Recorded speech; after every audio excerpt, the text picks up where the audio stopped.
Breaking news from around your world on this Monday, June 17th, 2019. I'm Larry Rice. Two strong earthquakes shook the southwestern Chinese province of Sichuan Monday, killing at least one person in a part of that country frequently affected by strong tremors.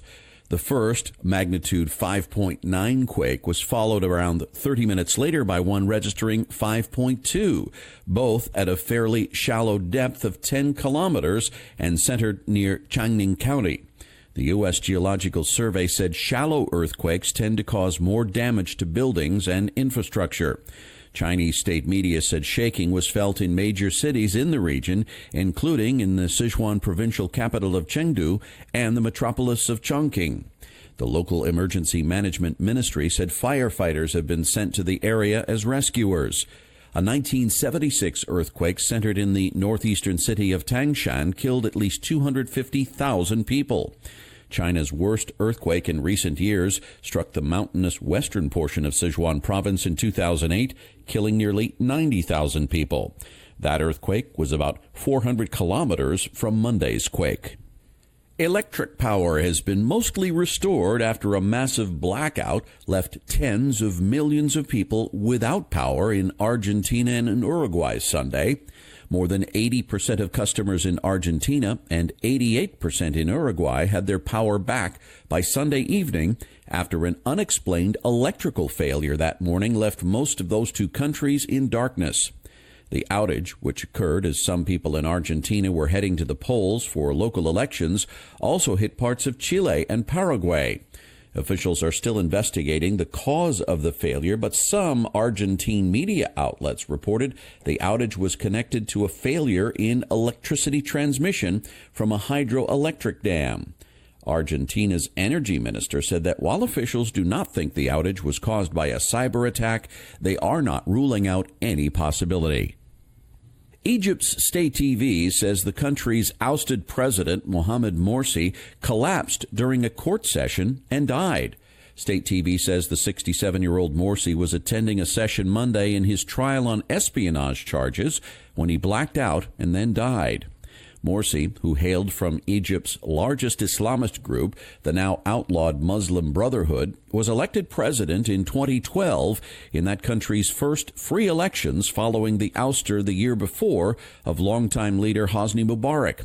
The military ousted Morsi in 2013 after massive protests and crushed the Brotherhood in a major crackdown, arresting Morsi and many others of the group's leaders. State television said Morsi was in court for a hearing on charges of espionage emanating from suspected contact with the Palestinian Islamist group Hamas. Morsi was serving a 20-year prison sentence for a conviction arising from the killing of protesters during demonstrations in 2012 and a life sentence for espionage in a case related to the Gulf state of Qatar. Protesters in Hong Kong have cleared that city's streets but remain close by to government headquarters to continue demanding that Hong Kong Chief Executive Carrie Lam resign and abandon a controversial bill that would allow some people to be extradited to China. Police reopened the streets to traffic, but demonstrators stayed close to the Legislative Council, still protesting Lam and her handling of the bill. Joshua Wong, an activist previously imprisoned on a contempt charge, was released Monday after serving half of his 2-month sentence. Wong left prison and joined protesters, sending a tweet calling for Lam's resignation. Nearly 2 million Hong Kong residents have joined the demonstrations, highlighting widespread worries that the former British colony could lose its autonomous status. Iran revealed its plans to break the uranium stockpile limit in 10 days, saying it will increase its enrichment of low-grade uranium. The upgrade, which will bypass the parameters set in the 2015 nuclear deal, is another indication of the deal unraveling since President Trump pulled the U.S. out of the accord last year, reimposing sanctions on Iran in the process. Iran has said it will reverse newly imposed measures if Europe steps in to help it circumvent U.S. sanctions, but so far Europe has not done so. Tensions between Iran and the U.S. are on the rise after 2 oil tankers were attacked in the Gulf of Oman last week. The U.S. blames Iran, but Iran denies any involvement. Secretary of State Mike Pompeo said the U.S. is considering a full range of options in dealing with Iran, including military force, while emphasizing that Trump does not want to go to war with the country. Chinese state media reports President Xi Jinping will make a state visit to North Korea this week as U.S. talks with North Korea on its nuclear program are at an apparent standstill. Xi will meet with North Korean leader Kim Jong-un during the visit Thursday and Friday. State broadcaster CCTV said the trip will be the first by a Chinese president in 14 years. The visit coincides with the 70th anniversary of the establishment of diplomatic relations between China and North Korea. The broadcaster added the leaders will exchange views on the situation on the Korean peninsula. Since taking office in 2012, Xi has met with Kim 4 times in China. The meetings were timed in proximity to Kim's meetings with Trump and South Korean President Moon Jae-in, highlighting Beijing's role as a key player in the nuclear standoff. Beijing has long advocated a dual suspension approach in which North Korea would halt its nuclear and missile activities while the U.S. and South Korea cease large-scale joint military exercises. Analysts say Beijing may be seeking to gain leverage ahead of a G20 summit in Japan later this month and reassert itself as a global player amid growing concerns over its economy. Pharmaceutical giant Pfizer announced Monday it will buy cancer drug maker Array Biopharma for $11.4 billion. Pfizer said it will pay $48 per share in the deal. The price is 62% above Array's Friday closing price, representing a market capitalization of more than $10.6 billion. Array is a biopharmaceutical company which develops and commercializes targeted small molecule medicines to treat cancer and other diseases. Nearly a year ago, the Food and Drug Administration approved 2 Array drugs for patients with one of the deadliest types of skin cancer, metastatic melanoma. Pfizer CBO Albert Bourla said in a statement, "The proposed acquisition sets the stage to create a potentially industry-leading franchise for colorectal cancer alongside Pfizer's existing expertise in breast and prostate cancers." Array is also testing a combo therapy for colorectal cancer patients.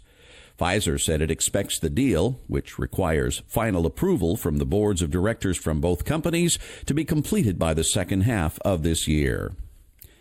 An Indian magician who attempted to recreate Harry Houdini's famed trick by jumping shackled into a river is feared dead. Chanchal Lari was meant to escape and swim to safety, but did not emerge from the Hooghly River in West Bengal state. Spectators who had gathered to watch him take the plunge Sunday informed the police, who say they are now searching for his body. Lahiri, also known as Mandrake, was lowered into the river from a boat. He was shackled with 6 locks and a chain as spectators on 2 boats watched him. Several people had also gathered by the shore, and some stood on the landmark Howrah Bridge in Kolkata. Police and a team of divers searched the area, but so far they have been unable to find the magician. Gloria Vanderbilt, the intrepid heiress, artist, and romantic who began her extraordinary life as the poor little rich girl of the Great Depression, survived family tragedy and multiple marriages, and reigned during the 1970s and 80s as a designer jeans pioneer, died Monday after battling cancer at the age of 95. Vanderbilt was a fabric designer who became an early enthusiast for designer denim.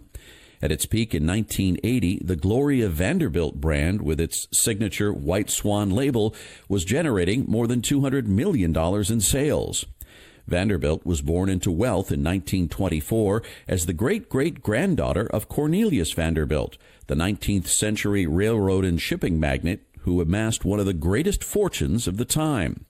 She was also the mother of CNN newsman Anderson Cooper, who announced her death via a first-person obituary that aired on the network Monday morning.